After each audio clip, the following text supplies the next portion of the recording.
God sets a father in honor over his children. Wives, be subordinate to your husbands as is proper in the Lord.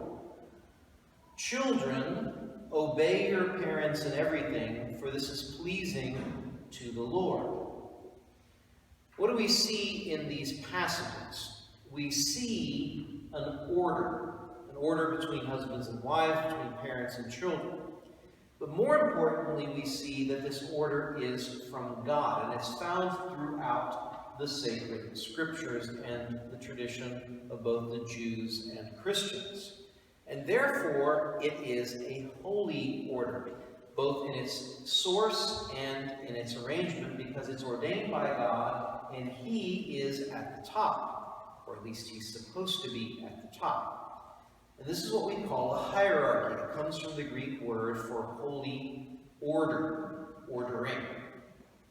Now, before I say any more, let's be very clear, because this and the reading from Ephesians are what we call the elbowing readings, where no one ever listens to the whole reading, because the minute Paul talks about wives being subordinate, the elbows fly and looks are exchanged and no one listens. So again, to be very, very clear, God never gives authority so that it may be abused, and authority can only be respected when it is used properly, at least respected completely. Obviously, it still needs to be respected regardless of the person. Now, the reason that a lot of people do not accept any kind of hierarchy anywhere is their own pride or the pride of the person who is in the superior position. But regardless, pride is not holy. Even relatively good women are not subordinate to their husbands because their husbands do not treat them as they ought to. And while that is wrong to some degree, it's completely understandable. The rebellion of many adolescents and children is because their parents impose authority in a less than loving way. But ultimately, this disorder begins with men. One of the elaborated consequences of the fall, the sin of Adam, is a disruption of this hierarchy because Adam disrupts the hierarchy between him and God. We always hear the first part of this verse, but we don't always listen to the second part. In Genesis 3:16, it says, "To the woman God said, I will greatly multiply your pain in childbearing. In pain you shall bring forth children. Yet your desire shall be for your husband, and he shall rule over you." I suspect that if we went and looked at the Hebrew and Greek, we would find that that word has a negative connotation, therefore meaning that it is a consequence of the fall and of sin that this order is disrupted. Because Adam rejected the primacy of God, all creation becomes disorder. Man and woman, parents and children, and even man and creation. Your salvation, however, in part, depends on how you respect this. For example, St. Paul observes that the fourth commandment, which we all know is honor your father and mother, I should have taken a quiz, is the first to carry with it a promise. In Sirach, in verses which are not included in today's reading, naturally, say that those who dishonor their parents are blasphemers. The same goes for men and women. A home will never be at peace if the woman does not respect the authority of her husband, nor, and this is the key part, the husband of God.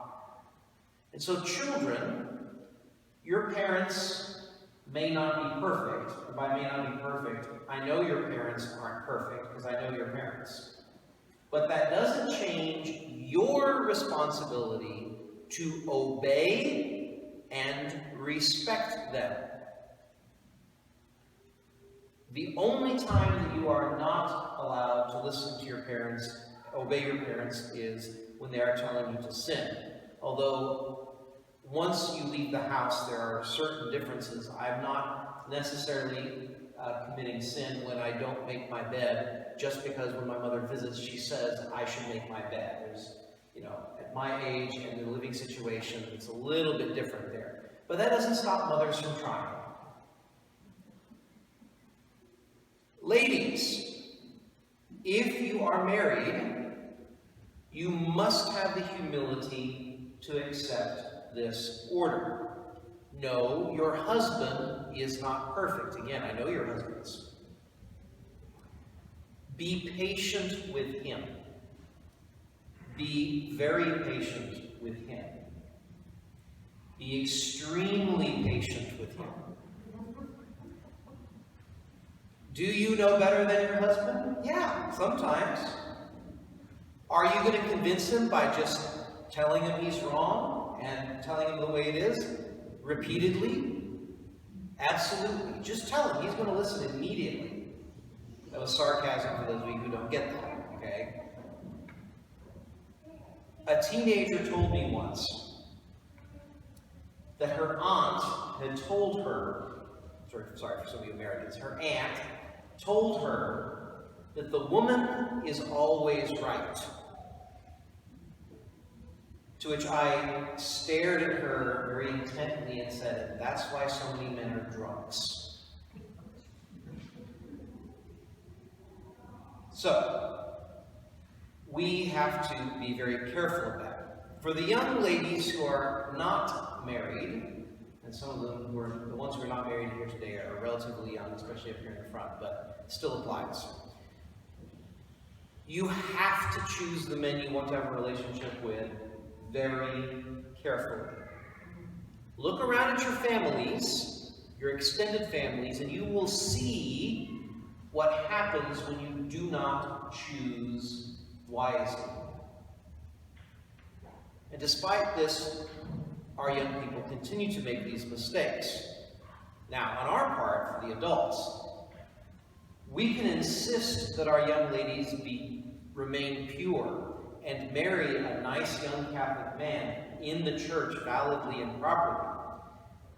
But we can't, at the same time, encourage dating at all costs, especially too young, or romance, dress them immodestly, and give them full access to the internet with electronic devices, nor send them to pagan schools where their opinions on marriage and sexuality are going to be colored by everything else, and therefore override our words to the point that they mean nothing to them.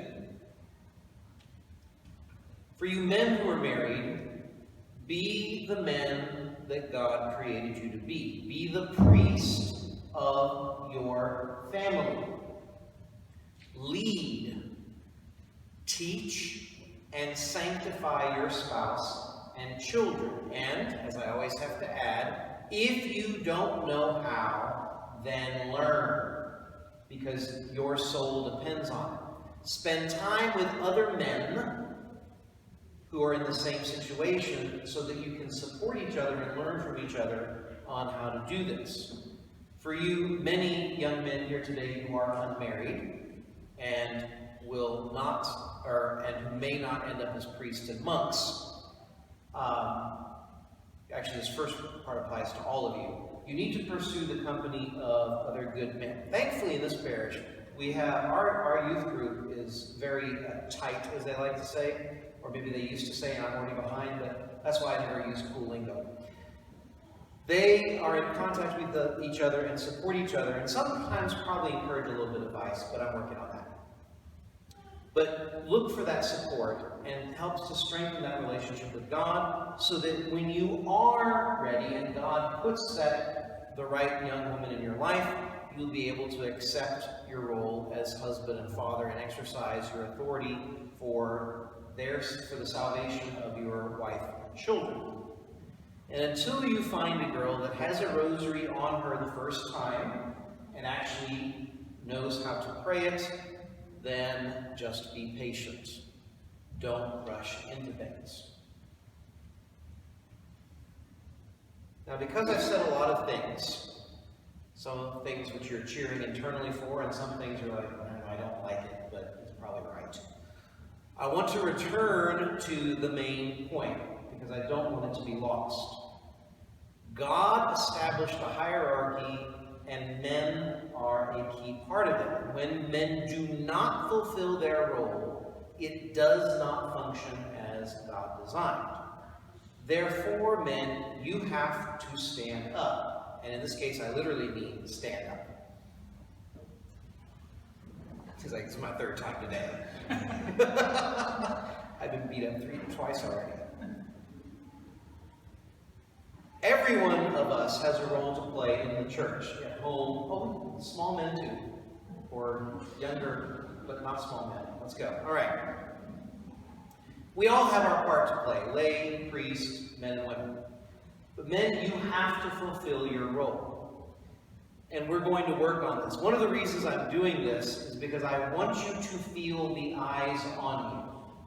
And the reason I want you to feel the eyes on you, other than the fact that you're going to remember this, is because regardless of whether you're standing up right now or not, eyes are on you. Because your wives and your children, your friends, etc., are watching you, especially if they know that you're Catholic. They see your actions, they see your sins. And your example to your wife and children is extremely powerful. We need to fight, and your first weapon has got to be the Holy Rosary. That is your sword with which you will slay the dragon and you will defend the castle gates. Without this sword, you are going to fail. So pick it up, carry it with you, and learn how to wield it. We're beginning a year for St. Joseph in the Diocese of Tyler. So men, turn to St. Joseph.